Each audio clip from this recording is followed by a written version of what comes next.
Ya, Assalamualaikum warahmatullahi wabarakatuh. Hari ini saya akan membawakan presentasi untuk tugas besar 2 Bahasa Indonesia dengan judul Pengaruh Literasi dan Numerasi Terhadap Peningkatan Indeks Pembangunan Manusia, serta kaitan dan tidak langsungnya dengan peningkatan standar hidup di Indonesia. Sebelum itu, perkenalkan nama saya Andrian, saya dari Teknik Informatika Universitas Mercu Buana. Oke, pertama kita akan masuk ke latar belakang.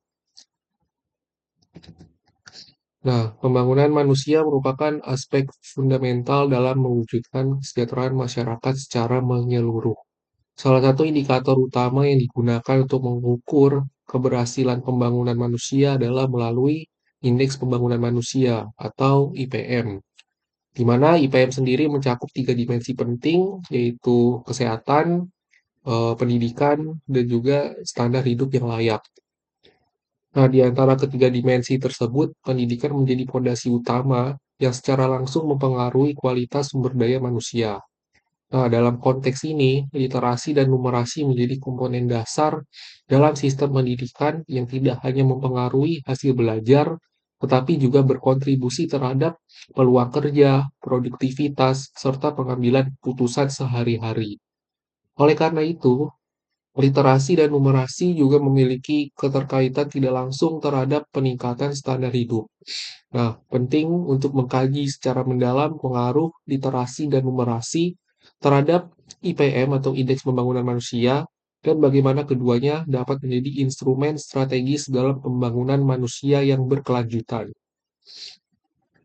Nah, di sini untuk perumusan masalah yang akan dibahas, pertama yaitu bagaimana pengaruh literasi dan numerasi terhadap peningkatan indeks pembangunan manusia, serta yang kedua adalah bagaimana kaitan tidak langsung antara literasi dan numerasi terhadap standar hidup masyarakat. Oke, selanjutnya kita masuk ke pembahasan. Nah, di sini ada topik mengenai indeks pembangunan manusia. Ini diambil dari data terbaru BPS tahun 2024, di mana di sini indeks pembangunan manusia Indonesia tahun 2024 mencapai angka 75,02, di mana ini mengalami peningkatan dari tahun sebelumnya sebanyak 0,85%. Nah, di sini kita menyoroti untuk bagian pendidikan, di mana harapan lama sekolah pada tahun 2024 meningkat 0,06 tahun dibandingkan tahun sebelumnya menjadi 13,21 tahun. Lalu untuk rata-rata lama sekolah di sini meningkat 0,08 tahun menjadi 8,85 tahun pada tahun 2024. Nah, peningkatan harapan lama sekolah dan rata-rata lama sekolah ini mencerminkan akses dan kualitas pendidikan yang lebih baik yang erat kaitannya dengan kemampuan literasi dan juga numerasi. Nah, selain itu, BPS juga mengukur Indeks Pembangunan Literasi Masyarakat atau IPLM untuk menilai kemampuan literasi masyarakat di berbagai provinsi di Indonesia. Nah, berdasarkan data terbaru dari BPS, provinsi yang memiliki nilai IPLM yang tinggi itu cenderung memiliki nilai IPM yang juga lebih tinggi. Nah, misalnya di sini ada Yogyakarta dengan IPLM 86,39 itu memiliki IPM yang lebih tinggi dibandingkan Jawa Barat atau dibandingkan dengan provinsi-provinsi yang ada di bawahnya.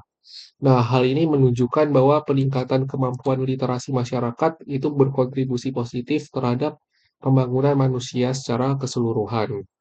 Nah, kemampuan membaca, menulis, serta memahami angka menjadi penentu keberhasilan siswa dalam menyerap materi pendidikan formal, yang pada akhirnya berdampak pada keterampilan kerja dan produktivitas individu dalam jangka panjang.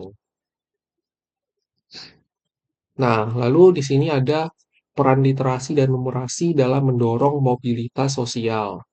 Nah, mobilitas sosial sendiri itu merupakan gerakan individu dari suatu posisi sosial ke posisi sosial yang lain dalam suatu struktur sosial. Nah, biasanya itu dari posisi sosial yang lebih rendah ke posisi sosial yang lebih tinggi. Nah, di sini pendidikan dipandang sebagai jalan untuk mencapai kedudukan yang lebih baik di dalam masyarakat. Semakin tinggi tingkat pendidikan seseorang, semakin besar pula peluangnya untuk mencapai posisi sosial yang lebih tinggi. Nah, di masa lalu, eee, status sosial itu ditentukan terutama melalui garis keturunan dan batas antara kelompok sosial sangat sulit ditembus karena sistem yang kaku. Nah, misalnya di sini ini adalah ada struktur sosial dari masyarakat Mesir kuno, di mana, yang paling tinggi ini adalah dari kalangan raja dan bangsawan, di mana, ini sangat sulit ditembus oleh, masyarakat, kelas bawah. Nah, di sini, di masa modern, dengan adanya pendidikan, peluang untuk mengubah nasib itu mulai terbuka, di mana melalui pendidikan maka masyarakat itu berangsur-angsur bisa mencapai kedudukan sosial yang lebih tinggi. Nah, singkatnya, pendidikan merupakan jembatan menuju perubahan sosial. Ia memberikan harapan dan peluang bagi siapapun yang ingin memperbaiki masa depannya. Nah, lalu terkait dengan tantangan dan juga rekomendasi, di sini literasi dan numerasi dalam mendorong mobilitas sosial melalui terbukanya peluang terhadap akses lapangan kerja itu menemui tantangan, terutama di Indonesia pada saat sekarang ini. Ini pendidikan SD maupun SMA itu hampir tidak ada pengaruhnya dalam mobilitas sosial, bahkan bagi lulusan perguruan tinggi sekalipun. Nah, persaingan yang semakin ketat dan terbatasnya lapangan kerja membuat para lulusan tidak dapat lagi berharap mendapatkan posisi yang tinggi semudah dahulu. Tidak hanya kemampuan literasi dan numerasi yang baik, namun juga diperlukan skill atau kemampuan yang sesuai dengan standar industri, di mana skill ini membutuhkan dasar literasi dan numerasi yang baik terlebih dahulu. Selain itu, faktor jaringan sosial, lalu ada fenomena orang dalam, dan juga rekomendasi dari pihak-pihak berpengaruh itu turut memainkan peran penting. Nah, dengan kata lain, proses mobilitas sosial sangat kompleks dan dipengaruhi oleh banyak variabel. Nah, lalu selain itu, di sini ada grafik mengenai survei PISA, di mana survei PISA ini sendiri itu merupakan survei yang memberikan gambaran penting tentang bagaimana sistem pendidikan suatu negara mempersiapkan siswa untuk menghadapi tantangan di dunia nyata. Nah, dari data terbaru tahun 2022, Indonesia mengalami penurunan skor rata-rata dibandingkan PISA tahun 2018, walaupun peringkatnya meningkat 5-6 posisi secara global. Bahkan di negara-negara ASEAN pun Indonesia hanya menempati peringkat ke-6. Nah, di sini dari hasil survei ini meneguhkan fakta rendahnya minat baca di Indonesia. Padahal budaya membaca yang kuat merupakan salah satu strategi terbaik dalam pengembangan kemampuan literasi. Nah, selain itu masih banyak tantangan lain seperti kualitas guru di Indonesia, lalu tidak seragamnya fasilitas pendidikan, lalu ada maraknya kasus perundungan, hingga akses terhadap pendidikan tinggi pun masih sangat selektif, sehingga tidak semua keluarga memiliki kemampuan ekonomi untuk membiayai kuliah anak-anaknya. Nah, pada akhirnya, walaupun pendidikan masih merupakan jalan utama menuju mobilitas sosial, tantangan yang menyertainya tidaklah mudah. Sistem pendidikan harus terus dibenahi agar semakin inklusif dan adil, memberikan peluang nyata bagi semua anak untuk berkembang dan memperbaiki taraf hidup mereka, tidak hanya secara teori, tapi juga dalam kenyataannya. Nah, lalu di sini untuk penutup sendiri, kita sampai pada kesimpulan di mana baik keterampilan literasi maupun numerasi sangat mempengaruhi keberhasilan individu dan terbukti berkontribusi terhadap kualitas hidup baik secara langsung maupun tidak langsung. Dari hasil analisis data pun juga dapat ditarik kesimpulan bahwa peningkatan kemampuan literasi masyarakat berkontribusi positif terhadap pembangunan manusia secara keseluruhan dengan melihat indeks pembangunan manusia sebagai indikatornya. Nah, meskipun begitu, Indonesia masih memiliki banyak tantangan terkait peningkatan kemampuan literasi dan numerasi, di antaranya seperti ketimpangan kualitas individu, terutama di daerah-daerah tertinggal.